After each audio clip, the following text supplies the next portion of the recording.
గత 5 సంవత్సరాలు ఏ శాఖ చూసినా అంత అవినీతిమని చెప్తున్నారు. ఈ రోజున అసెంబ్లీలో కూడా ప్రతిరోజు అసెంబ్లీలో జరుగుతుంది.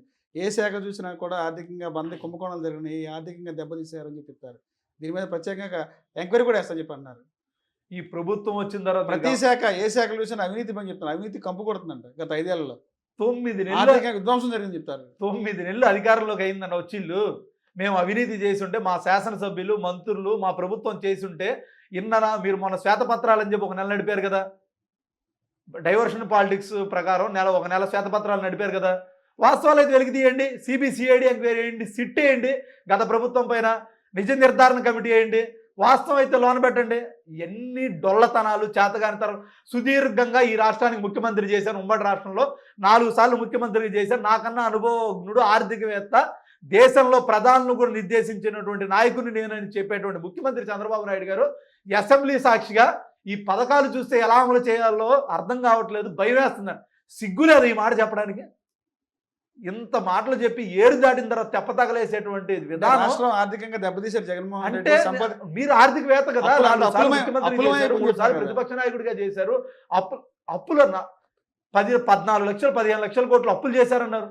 తీరా లెక్కలు ఆ రోజు బురద పూశారు మా మీద. తీరా లెక్కలు అయితే 10 లక్షల కోట్ల పైలో లోపే ఉంది. మేము సంవత్సరానికి 2,70,000 కోట్లు పైచీలకు డైరెక్ట్ డీపీటీ బెనిఫిషియరీ ద్వారా బటన్ నొక్కి మేము ప్రజలకు వేసాం. మీకు మాదిరిగా టీడీపీ కార్యకర్తలు పసుపు చొక్కాలు వేసుకున్న వాళ్ళకి 2 నెలల నిరుద్యోగ వృత్తి ఇచ్చినటువంటి పరిస్థితి గత ప్రభుత్వంలో జరగల. మీరు ఎన్ని ఉద్యోగాలు ఇచ్చారు గత 5 ఏళ్ల కాలంలో నిరుద్యోగులకి? లక్షల ఉద్యోగాలు ఇచ్చాం దేశ చరిత్ర. వాలంటీర్లుగా గ్రామ సచివాలయ వ్యవస్థ కూడా రిటర్న్ ఎగ్జామ్ ద్వారా వచ్చిన వాళ్ళు రిక్రూట్ చేసుకున్న వాళ్ళే కదా, వైఎస్ఆర్ కాంగ్రెస్ పార్టీ కార్యకర్తలు కదా. వాలంటీర్లకు ఇచ్చిన హామీని ఇది చేయలేదు కదండి.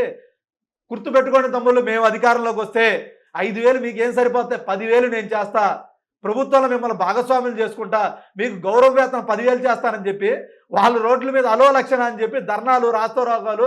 టీడీపీ మమ్మల్ని అధికారంలోకి వచ్చిన తర్వాత మా ఓట్లతో అధికారంలోకి వచ్చి మమ్మల్ని ఏరు దాటిన తర్వాత తెప్పతగలేసే విధంగా చేసింది, మోసం చేసింది.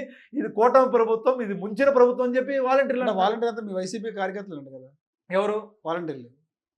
మీరు పెట్టండి. గత ప్రభుత్వంలో మీరు పెట్టి ఉన్నటువంటి వాలంటీర్స్ అంతా కూడా వైసీపీ కార్యకర్తలే. వైసీపీ కార్యకర్తలే కనుక వాలంటీర్ పరిగణన తీసుకోవాలని చెప్తారు. ఇలా మాటలు ఎలా ఉంటాయి ఏంటంటే, ఇదే వాలంటీర్లు సేవ చేసినప్పుడు మీకు టీడీపీ వాళ్ళకు, జనసేన వాళ్ళకు, కాంగ్రెస్లో మిగతా పార్టీలో సంక్షేమ పథకాలు ఇచ్చినప్పుడు ఆ రోజు వాలంటీర్లు వైసీపీ వాడి మాకెందుకు ఇస్తామని ఎందుకు అడగల?